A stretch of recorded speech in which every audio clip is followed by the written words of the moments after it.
Hey, what's up, y'all? My name's Kennedy and welcome to my channel.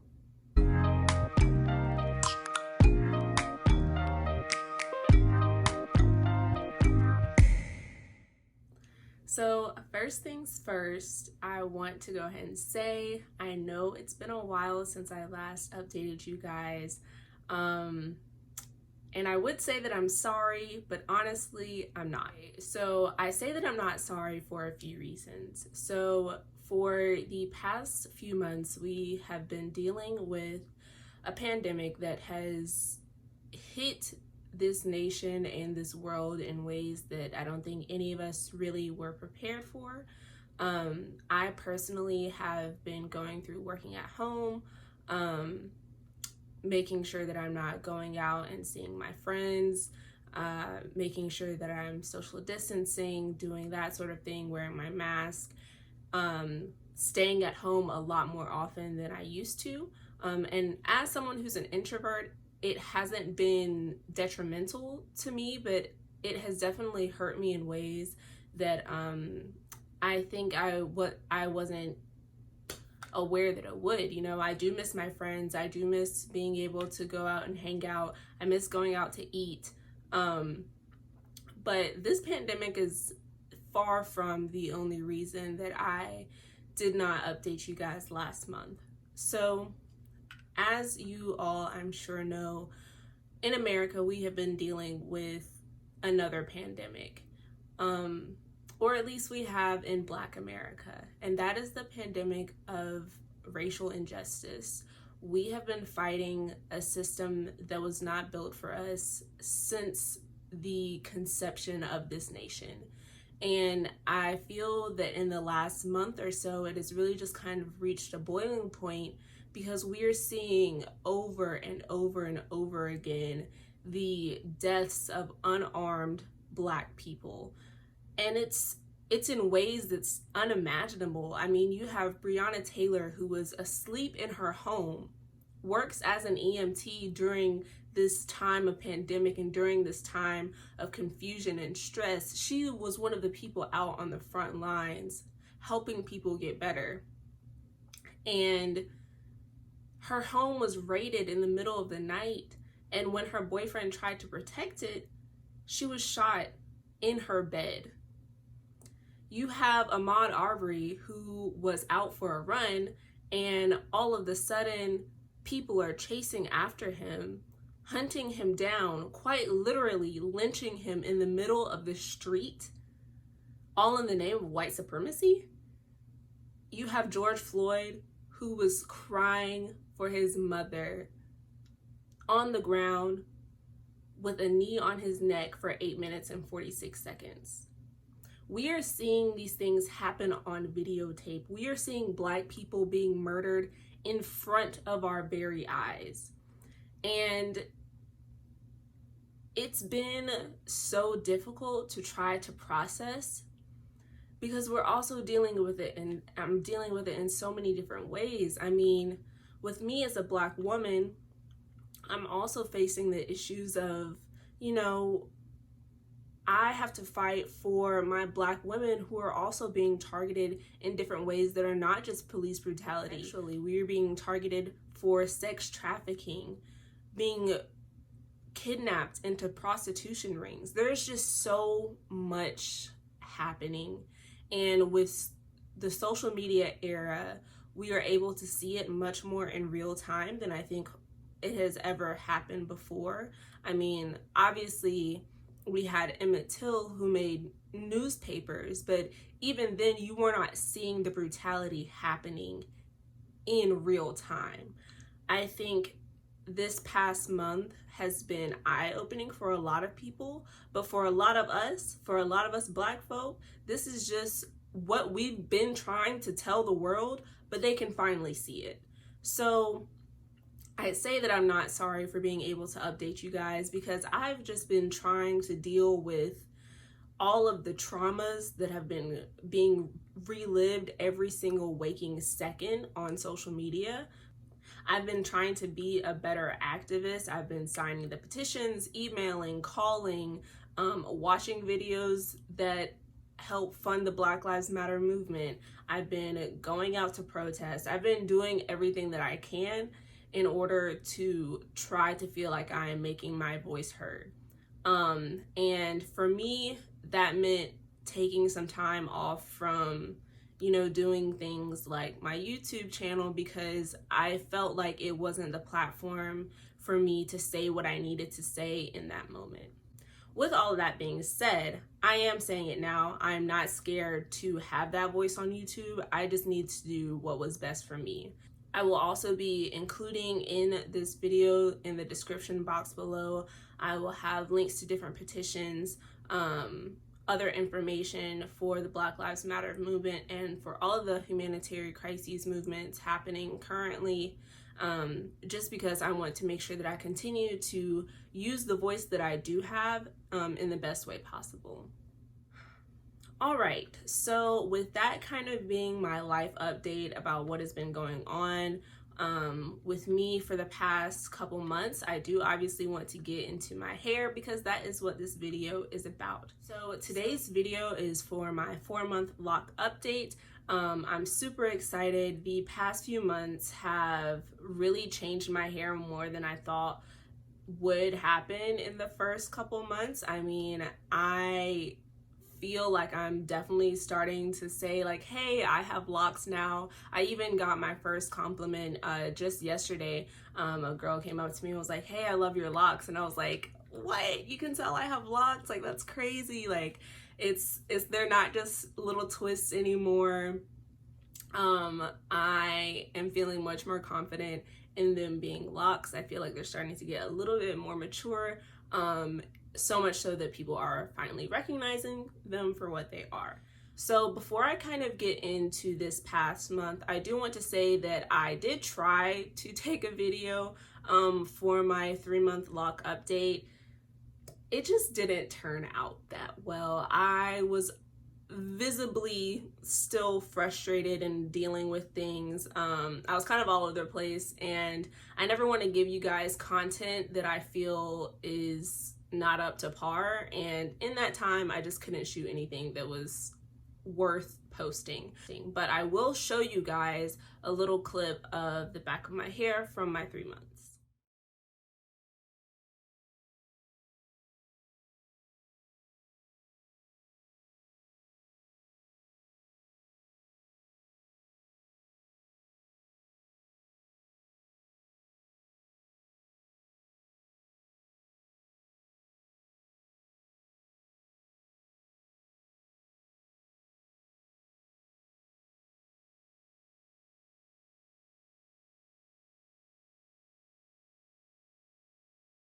That is what my hair was looking like at 3 months. So from that time up until now, I definitely noticed my hair starting to get a little fuzzier around where my 2-strand twist pattern is, starting to kind of look like it's getting a little bit more mature. I definitely noticed that you could see where I had done my retwist for a longer period of time, if that makes sense. Like, you could see this twisted part better, and that was just showing me how much new growth that I had, because the 2-strand twist part is getting further from my scalp. And I was like, okay, hey hair, we're growing a little bit, we're doing what we need to do. So that was cool. I also noticed in this 3 to 4 month period that about 2 weeks after my retwist, I start having locks kind of do whatever they want to. I have seen other people mention having antenna, and I completely feel that. Like, I feel like our locks are kind of leading the way in my path of life.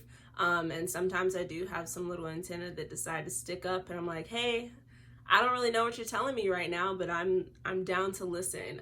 So I definitely feel like I've had more instances with my hair kind of doing what it pleases as my roots start to get a little crazy, a little ridiculous, a little disrespectful, if you will. But I really love when my roots start to get frizzy. I know that some people are definitely like team fresh retwist, and I love my fresh retwist, don't get me wrong. I think being able to see how much my hair grew within the past month is awesome. But I do really like when my hair gets a little bit frizzier, gets a little bit wilder, because I just feel like it's me. It's doing what it has to do to grow. And I just really appreciate that naturalness and that, I don't know, that kind of connection to me just being in my most raw state. So what I wanted a lot of this video to be about, along with my update, was just kind of things that I wish I knew before I locked my hair. So the first thing that I wish I knew before locking my hair was to make sure that you really know which direction your twists are going if you are starting with the 2-strand twist method. So with the 2-strand twist method, you obviously are going to be taking your 2 pieces of hair and twisting in one direction, whether that's clockwise or to the right, or counterclockwise or to the left. Now, most of my twists are to the right or clockwise, meaning that when I do my retwist, I also retwist in a clockwise motion. What I didn't realize, however, is that I mentioned before in my first video, my first starter locks video, that I have done twists a lot as just like a hairstyle. So when I was twisting my hair for my locks, I kind of like got into a pattern, into a rhythm, and didn't really pay that much attention, and ended up with some of my locks being twisted counterclockwise, simply because the way that my hands were at the moment, or I just kind of lost focus, whatever, I ended up with some that were twisted backwards. This is only an issue when you are trying to retwist your hair and you're doing all of your retwist to a clockwise motion, and then if that twist was already made counterclockwise, then you're basically unraveling the twist that you had made. So I ran into that with a couple of my twists where I had some separation in where I had done my retwist to where my 2-strand twists were. And basically I just unraveled those, twisted them back the right way, and have let them kind of do their thing from there on. And they've been fine. I haven't had any other issues. It was just kind of like, dang, I wish I had made sure I was paying more attention when I was originally twisting my hair, so that I didn't run into that problem. I will say they are maturing just like any of the other locks.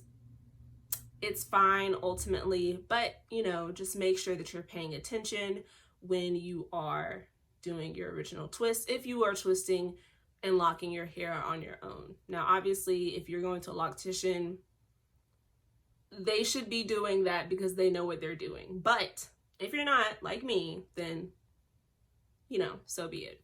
The next thing that I wanted to talk about was lock separating. So I'm sure you guys have seen, if you are, you know, just getting into your locks, you have seen videos of people getting their retwist done, especially after a long time of not having a retwist done, where the loctician has to go in and kind of like pull apart locks. Now, if you were like me, you would have thought that that sounds kind of scary because it sounds like they're ripping the hair apart and it sounds painful. But I just wanted to say that it is not. You are going to probably run into some webbing and conjoining of locks when you wash your hair. Even with me doing my retwist every month, I run into it, especially on like the chunkier locks in the middle of my head, or anywhere that just got sweated out more so than other parts. So like the nape of my neck or the front edges. You're probably going to end up with those locks kind of conjoining at the root. Now, after washing, and if you're doing your retwist regularly, literally just applying a little bit of tension, pulling the locks apart, it separates them. You can hear the hair kind of popping back into place sometimes, but it doesn't hurt. And I just wanted to kind of say that just as a forewarning. Next thing, to kind of go along with my last point, is that washing your locks is not scary. I watched a lot of starter lock videos and I was like, oh gosh, all of these people are talking about having your hair unravel or your locks completely falling out and having to start over after washing your hair. And I was really nervous about washing my hair the first time. But I just wanted to say that honestly, washing your locks is not that scary. The first time that I washed my hair, I did do the rubber band method. So I separated my hair into, I think, 6 sections with rubber bands or, you know, hair ties, and just kind of washed underneath, washed my roots that way. Which I feel like I guess was beneficial, but I don't think my hair would have unraveled if I had not done it that way. I only did it that way the first time I washed my hair at my 1 month. So I haven't done that again. I haven't had any other unraveling issues other than, like I said, with locks being twisted the wrong way. Other than that, with just washing, I've not had any issue with unraveling. Now, a disclaimer, I will say that I have a type 4C hair. So my hair texture is very kinky and curly. So the curls are a lot quicker to tighten up on themselves and not come undone when they get wet. So I will say with my type hair, I have not had an issue with washing my hair myself. I have not had an issue with unraveling when my hair gets wet.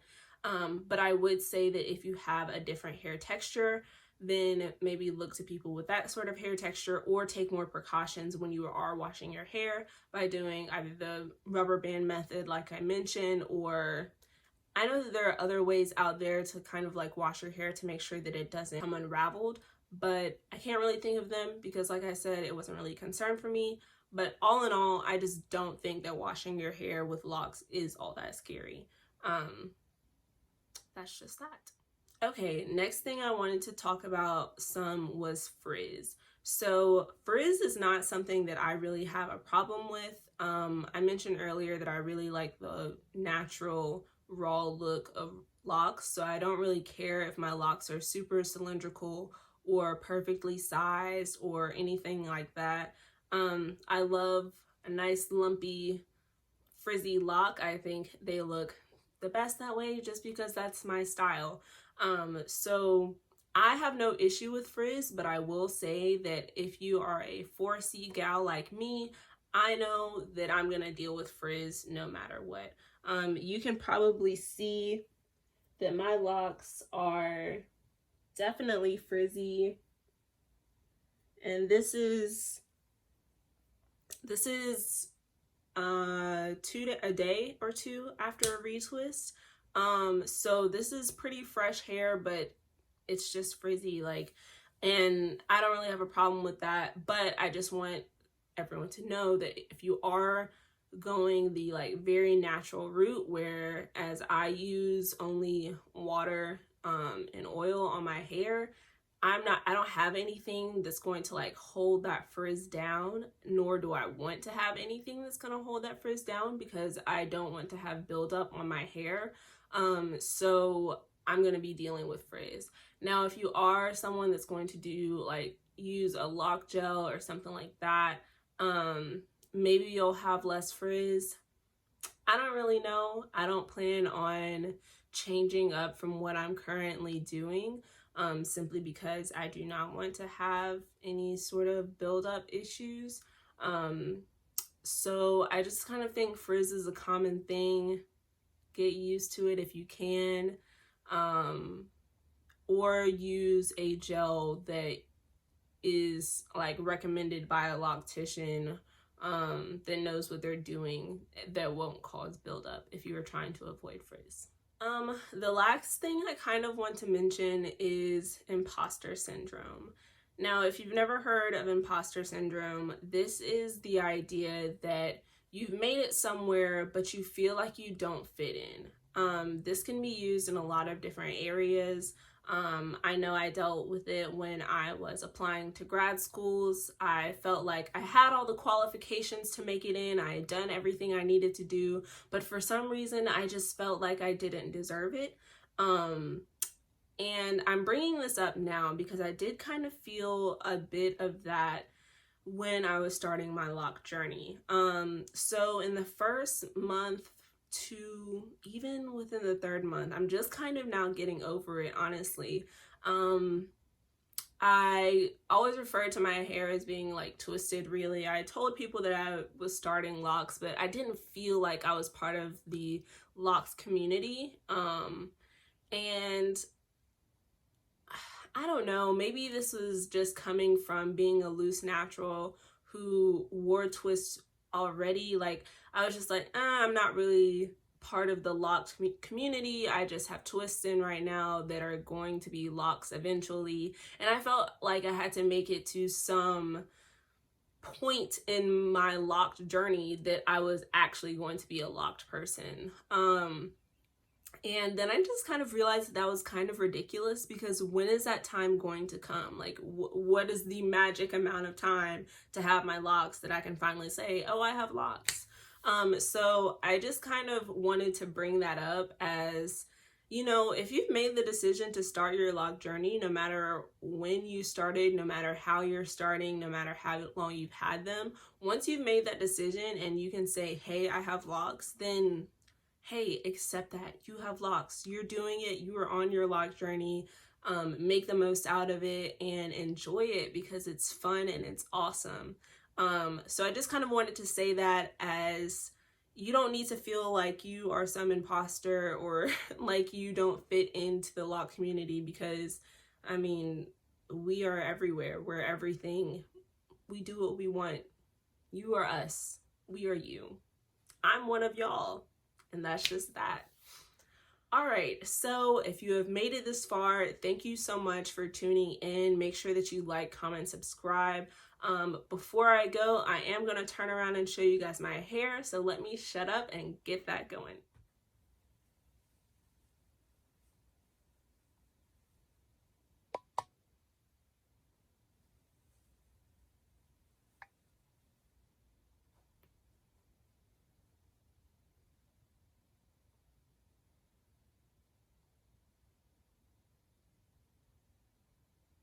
All right, guys, thank you so much for tuning into today's video. I hope you enjoyed it. If you want to see more videos like this, make sure that you comment. Tell me what you like, tell me what you don't like, what I can improve, and what you want to see more of. That's going to be all for today. I hope you're doing great wherever and whenever you are. Peace out, you guys.